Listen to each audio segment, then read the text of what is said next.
কয়টা? 5টা আঙ্গুলে কয় দাগ? এই দাগগুলো কিন্তু অনর্থক না। ও বান্দা, নামাজের সালাম ফিরানোর পর ডান হাতের আঙ্গুলের দাগগুলো গুনে গুনে 33 বার সুবহানাল্লাহ, 33 বার আলহামদুলিল্লাহ, 34 বার আল্লাহু আকবারের তাসবিহ পড়ো, তাসবিহে ফাতিমি। 5 বেলার নামাজে 5 বার পড়িও। ঘুমের বিছানায় যাইয়া তুমি একবার পড়িও। টোটাল দৈনিক 6 বারে আমলটা করো, 1 মিনিটও লাগবে না। সুবহানাল্লাহ সুবহানাল্লাহ সুবহানাল্লাহ 33 বার। ডান হাতের আঙ্গুলের কর গুনে গুনে গুনে গুনে পড়ো নামাজের পরে। আর ঘুমের আগে বিছানায় বসে ওযু সহকারে পড়িয়া বান্দা তুমি ঘুমাও। যদি এমন আমলটা চালু করো, যদিও ছোট আমলের পাওয়ার অনেক বেশি। আঙ্গুলের কর বা দাগগুলো আল্লাহ অনর্থক দেন। তো কি কাজে ব্যয় করলো? চোখ আল্লাহর কাছে কথা বলা শুরু করবে, হে মালিক, তুমি যেই জিনিস দেখতে বলছো দেখে নাই। মা দেখবে, সওয়াব দেখে নাই। বাবার চেহারা দেখবে, সওয়াব দেখে নাই। আলেম দেখবে, সওয়াব দেখে নাই। বাইতুল্লাহ দেখবে, সওয়াব দেখে নাই। কোরআন শরীফ খুলে তাকায় তাকায় পড়বে আর দেখবে, তাও দেখে নাই। চোখ দিয়ে কি করেছো? সারা রাত দরওয়াজা জানালা বন্ধ করে মোবাইল নিয়ে কবিরা গুনাহ করে করে রাত কাটিয়েছি। চোখ আল্লাহর কাছে কথা বলবে। ওয়া আম্মা মান খাফা মাকাম রাব্বিহি ওয়া নাহা আন-নাফসা আনিল হাওয়া ফাইন্নাল জান্নাতা হিয়াল মাওয়া। আল্লাহর আদালতে দাঁড়াইয়া হিসাব দেওয়ার ভয়, যেই বান্দা নিজেকে গুনাহ থেকে বাঁচাবে তার ঠিকানা বিনা হিসাবে জান্নাত। हर के दारत खौफे हक़दार दिल मदहम जन्नतुल मअवा देहत राम कम जुज़बा हक़ चीज़े मखाज इन सोचा फजले उआ मस्ते दर जुमला जहा। বাদশাহ হারুন রশিদের নাম শুনছেন নি? বড় বুজুর্গ, রাষ্ট্র চালায়। একদিকে রাষ্ট্রের ক্ষমতা তার হাতের মধ্যে, রাজনীতিবিদ, বিশ্বের বড় এক নেতা। অন্যদিকে তিনি একজন আল্লাহর প্রিয় গোলাম। বাদশাহ হারুন রশিদ একদিন উলামায়ে কেরামদের তার রাজপ্রাসাদে ডাকলেন। খুব খেয়াল করেন, উলামায়ে কেরামদের আপ্যায়ন করার পরে বললেন, ও উলামায়ে কেরাম, আমি হারুন রশিদের একটা প্রশ্ন আছে, জবাব দিবেন? বলে, ইনশাআল্লাহ। প্রশ্নটা করেন। বলেন, আমার প্রশ্ন হলো, আমি রাষ্ট্র পরিচালনা করি, অন্যদিকে আমি আল্লাহর ইবাদতেও সময় কাটাই। আমাকে একটু রেজাল্ট দেন, আমি হারুন রশিদ জান্নাতি নাকি জাহান্নামী? প্রশ্ন খেয়াল রেখে একজন উলামায়ে কেরাম থেকে বলা শুরু করলেন, সবার এক আওয়াজ, আপনি জান্নাতি নাকি জাহান্নামী এটা বলার কোনো উপায়? জান্নাতের কাজ করছেন বলা যাবে এটা জান্নাতের কাজ, এটা জাহান্নামের কাজ, এটা নেক আমল, এটা বদ আমল, এটা নেক, এটা গুনাহ বলা যাবে। কিন্তু কে জান্নাতি কে জাহান্নামী এটা বলা বান্দার দ্বারা সম্ভব। কিন্তু শেখ হাসিনারে বলা যায় জান্নাতি, খালেদা জিয়াকে বলা যায় জান্নাতের হুর। ভালো করে বুঝো, বাদশাহ হারুন রশিদকে সব এক আওয়াজ দিলেন, আপনি জান্নাতি না জাহান্নামী এটা বলার কোনো উপায় নাই। হ্যাঁ, একটা লোক জান্নাতের পথে কাজ করে বলা যাবে, কোরআন হাদিসের আলোকে এটা জান্নাতের কাজ। মা বাবার খেদমত করে নেক আমল, ওস্তাদের খেদমত করে নেক আমল, উলামায়ে কেরাম দেখছে সালাম দিছে নেক আমল, মানুষের উপকার করতেছে নেক আমল, মিথ্যা বলতেছে বদ আমল গুনাহ, পরিণাম ফল জাহান্নাম। কিন্তু নিশ্চিত জান্নাতি নাকি জাহান্নামী এটা বলার কোনো উপায়। প্রশ্নটা কে করছে? কেমন বাদশা, প্রশ্নটাও কেমন। বাদশা যেমন জটিল, প্রশ্ন তেমন জটিল। এই বাদশার স্ত্রী হলো কি নাম? এই খবর নাই? জুবায়দা খাতুন হারুন রশিদের স্ত্রী। তিনিও যে কত বড় দিনদার। জুবায়দা খাতুন এমন আল্লাহর প্যারা বান্দি, 100 মহিলা তার রানীর খেদমতে কাজ করে। 100 মহিলা সব কোরআনে হাফেজা। সুবহানাল্লাহ। 100 মহিলা বাদশা হারুন রশিদের স্ত্রী জুবায়দা রানীর খেদমতে কাজ করে। 100 নারী সব কোরআনে হাফেজা। জুবায়দা খাতুন তিনি আল্লাহর এত মোহাব্বত করেছেন, তার প্রাসাদের মধ্যে শিডিউল ভাগ করে দিলেন যেন আমার বাড়ির মধ্যে অল টাইম আল্লাহর কোরআনের তেলাওয়াতের আওয়াজ হয়। 100 নারীর টাইম ভাগ করলেন। তুমি আধা ঘন্টা কোরআন পড়ে কাজে যাও, এরপরে আধা ঘন্টা তুমি পড়বা, এরপরে আধা ঘন্টা তুমি, এরপরে কাজে যাও। এমন ভাবে শিডিউল করে দিলেন এই জুবায়দা, যার ঘরে 24টা ঘন্টাই কোরআনের তেলাওয়াতের আওয়াজ। যেই ঘরে আল্লাহর কোরআনের আওয়াজ, ওই ঘর আমার আল্লাহর ফেরেশতারা পাহারা দেয়। যার ঘরে কোরআন থাকবে, যার সিনায় কোরআন থাকবে, রহমতের ফেরেশতা তাদের হেফাজতের জন্য চতুর্পার্শ্বে থাকবে। কবরে গেল তারা জান্নাতের বিছানায় ঘুমাবে। জুবায়দা খাতুন কাজের কেমন আল্লাহর বান্দি, টাকার অভাব নাই, স্বামী বিশাল বড় রাজনীতিবিদ নেতা, ভোগবিলাস কি 24 ঘন্টার প্রতিটি সেকেন্ড কোরআন তেলাওয়াতের আওয়াজ।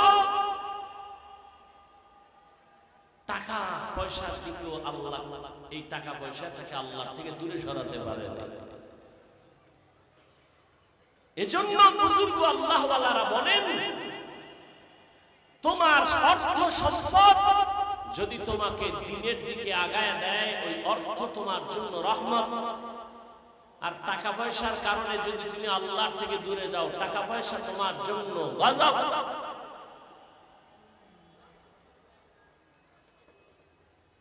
লা বাসা বিল গিনা লিমান ইত্তাকা। টাকা পয়সা হওয়া নিষেধ না যদি আল্লাহর ভয় নিয়ে চলে। আল্লাহর ভয় আদালতে দাঁড়াইয়া হিসাব দেওয়ার ভয়। আজকে বয়ান হচ্ছে সারা দুনিয়া জুড়ে, কিন্তু আমল কই?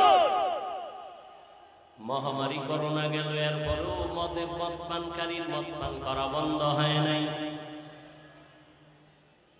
অপরাধীর অপরাধ বন্ধ হয় নাই কেন?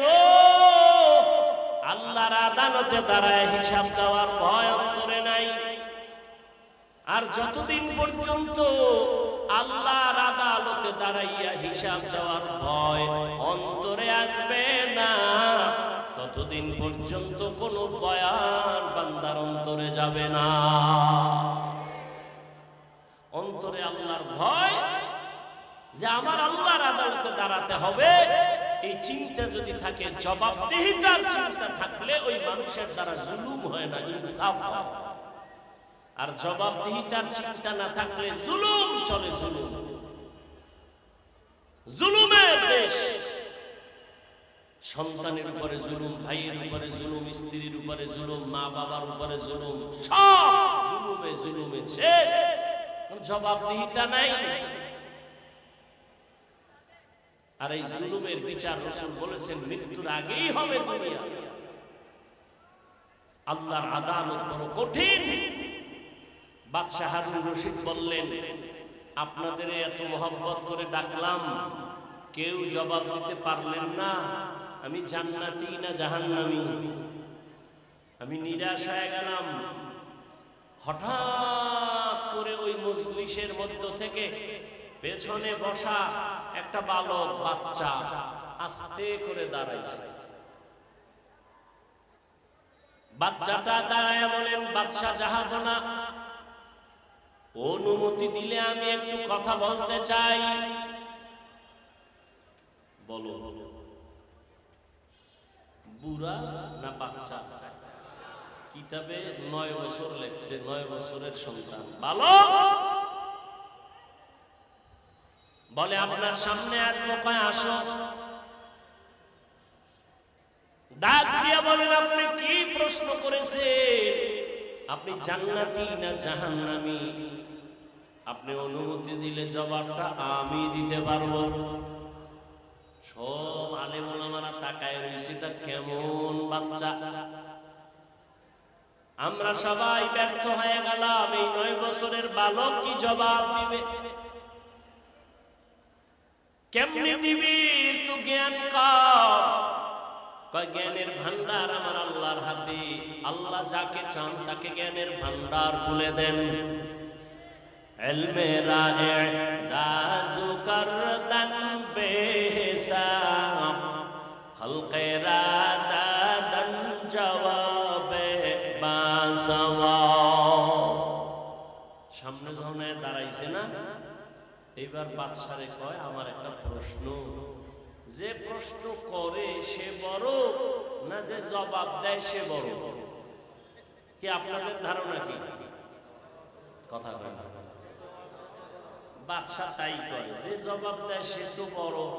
কথা বেয়াদবি মাফ কইরা আমারে চেয়ারে বসার ব্যবস্থা করেন, আপনি নিচে আইয়ে। বাদশার অন্তরে জবাবের জন্য উৎগ্রীব হয়ে আছে। আবার একটা আকর্ষণ, এক আকর্ষণ হলো আমি জবাব চাই আমি জান্নাতি না জাহান্নামী, আর একটা আকর্ষণ হলো 9 বছরের বালক আবার কি জবাব দেয় একটু শুইনা নেই। আর 9 বছরের বালকের যদি সিংহাসনে বসাই আমার ক্ষমতা তো যাবে না। এবার উজিরের ডাক দিয়া কয়, নিচে বসার ব্যবস্থা কর, আমি নিচে আসবো। আর এই 9 বছরের বালকের আমার সিংহাসনে বসায়া দাও। বালক সিংহাসনে বৈশাই কয়, তাকাইয়া দেখো এলেমের সম্মান তো এমনই হয়। এলেমের সম্মান তো এমনই হয়। হাটহাজারীর হুজুর হেলিকপ্টারে দৌড়ায়, চরমনার হুজুর হেলিকপ্টারে দৌড়ায়, এত টাকা কই পায়? হাফিজুর রহমান দৌড়ায়, আজহারি সাহেব দৌড়ায়, টাকা কোথায় পায়? আমি বলি হাটহাজারীর হুজুর দৌড়ায় না, হাফিজুর রহমান দৌড়ায় না, চরমনার হুজুর দৌড়ায় না। যদি ভালো করে নজর দাও, আমার আল্লাহর দ্বীন ও ইলম সর্বোচ্চ সম্মানে দৌড়ায়। ইলমে রায়ে জাজু করদান বেহিসাব, খলকে রাদাদান জওয়াবে বাসওয়াব, হক না দারাত দোস্তে খলকা জারেরা, নিস্তে ই খাসলত একে দিনদারেরা। ইলমের ভান্ডার আমার আল্লাহ রেখেছেন। ছোটকে ছোট মনে করি ওনারে যুবক। ওরে ইলম কার বেশি কার কম এটা মাপার জন্য তো বডি না, জামা না, পোশাক না, যে কার কত বড় জামা তার ইলম বেশি, কার বডি কত বড় তার ইলম ওই পরিমাণ কয় না। ইলমের ভান্ডার আমার আল্লাহ রিজার্ভ রেখেছেন। আল্লাহ যাকে ইচ্ছা তাকে ইলমের ভান্ডার খুলে দেন। একদিকে খেয়াল রাখবা, কে বড় কে ছোট তুমি মাপ দিও না। আর দ্বিতীয়, নিজেকেও তুমি বড় মনে করিও না। আমি বড় মাওলানা, আমি বড় মুফতি সাহেব, আমি বড় মুহাদ্দিস, আমি বড় বক্তা। তুমি কত বড় কত বড় কত বড় বক্তা, যত বড় হও না কেন, খতিবে আজম সিদ্দিক আহমদ রাহমাতুল্লাহ আলাইহির সমান হইছনি? জীবনেও সম্ভব না। তুমি কত বড় মুফতি হয়েছো, মেখল মাদ্রাসার মুফতি আজম, মুফতি ফয়জুল্লাহ রাহমাতুল্লাহ আলাইহির মতো বড় হইছো নিকা সম্ভব না। তুমি বড় মুহাদ্দিস, কত বড় মুহাদ্দিস, শাহ ওলিউল্লাহ মুহাদ্দিসের সমান কয় সম্ভব না। এক একজনের মাকাম কত বড়, বয়ান করার সময় নাই। মুফতি ফয়জুল্লাহ রাহমাতুল্লাহ আলাইহি ইন্তেকাল হবেন, শত উলামায়ে কেরাম পাশে বসে দোয়া করেন। ডাক্তার এসে টেলিস্কোপ যন্ত্র কানে লাগায়, একটা বুকের উপরে লাগায়, ডাক্তার চিল্লায় বেহুশ হয়ে পড়ে গেল। হুশে আসার পরে বলে, ডাক্তার চিল্লায়া বেহুশ হয়ে গেল কেন? ডাক্তার বলে, আল্লাহর জাতের কসম, শত মানুষ এক জায়গায় বসে আল্লাহর নামের জিকির করলে যে আওয়াজ হয়, আমি মুফতি ফয়জুল্লাহর সিনায় সে আওয়াজ কানে শুনতে পেয়েছি।